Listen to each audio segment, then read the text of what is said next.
Hey guys, just showing you in the middle of making the MAME cab here, showing you where I've decased these speakers. I took these apart. These are from the set of old PC speakers that I told you I was going to use in one or two of my previous videos.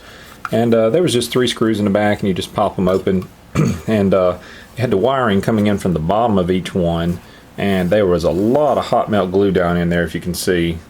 So there's still like a piece of wire hanging loose in there. All I did was snip that from the inside and the outside, because there's really, you know, unless I desoldered them and everything, it was, you know, I was going to have to desolder them and, you know, break that hot melt glue loose and pull it out. And all I was interested in is just getting the speakers out and saving the wiring, most of the wiring, because it has plenty of length of wires that I can use.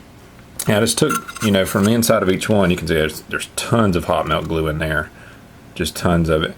And this individual speaker here had 3 separate pieces of wire that come into it, and one strings to the next speaker, and then the other one goes on down to the subwoofer, which takes the power in from that transformer, and it gives power to the rest of the system. And you know, you can control the power on and off from the subwoofer.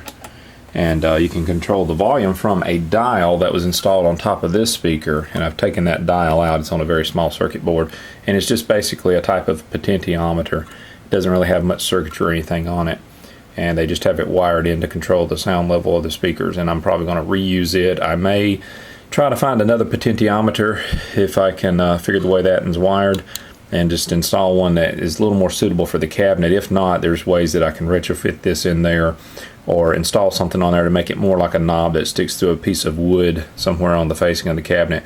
But you may not want the volume control to be accessible from the outside. I may make it to where you just reach inside the cabinet from the top of the control panel or something and adjust the volume. I'm not sure yet.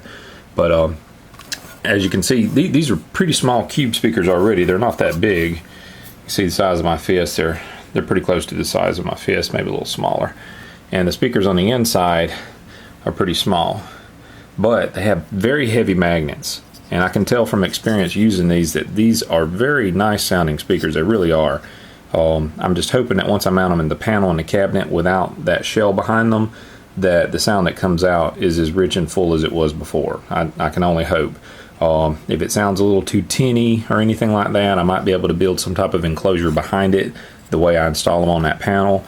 Maybe a very small box behind each speaker, or a long rectangular box behind the set of 2 speakers, just something to give it, you know, a closed-in area to help produce the sounds and, you know, make it sound a little more full. Sometimes you install something like this into a large cavity and it just doesn't sound right. Sometimes it has to be designed for the right size for the speaker and everything. But just wanted to show you guys that. I'll just have to figure out how to rewire this into the cabinet and get everything set up. You know, not that hard, not that difficult. I saved all the wiring, so I've got all the wiring down there. And I still am contemplating getting rid of this transformer. It's very heavy, it's very big, and you know, I would have to take it into the AC power supply, whether I use a power strip or what. And if I get rid of it, it puts out, don't know if you can see right there in the lighting we got in here, but it puts out 15 volts DC, and it's 1,000 milliamps, so it's like 1 amp of 15 volt DC voltage. And I've got a feeling that I may be able to run this off a computer power supply by just inputting 12 volt from the positive 12 volt rail. It has 2 rails on that power supply, I believe, and each one probably makes somewhere between 10 and 13 amps. I can't remember. So just stealing 1 amp of that would probably run these speakers. I'm just not 100% positive that it doesn't need that high voltage. Most of the time when something, you know, puts out that high voltage, you can still run it off like 12 volts, because I think sometimes there's regulators and stuff on the inside that would cut that voltage down anyway, and you know, this may actually, you know, run off a less voltage, so it may take that 12 volt and just knock it down to what it needs anyway. So it's something that we can experiment with and try, and that would eliminate that wall wart from the inside of the cabinet. But we'll think about that before the process is over with. But just wanted to show you guys that, so that's a quick clip, and Still got to get me some Goo Gone and get this old sticker residue off of here.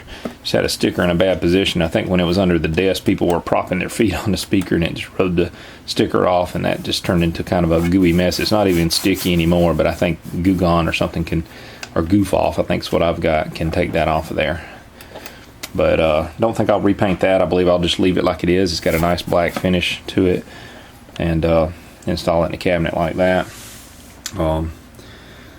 On another note, I have bought some primer and some paint for the inside of the cabinet in the next room, and I may be making some clips of that today.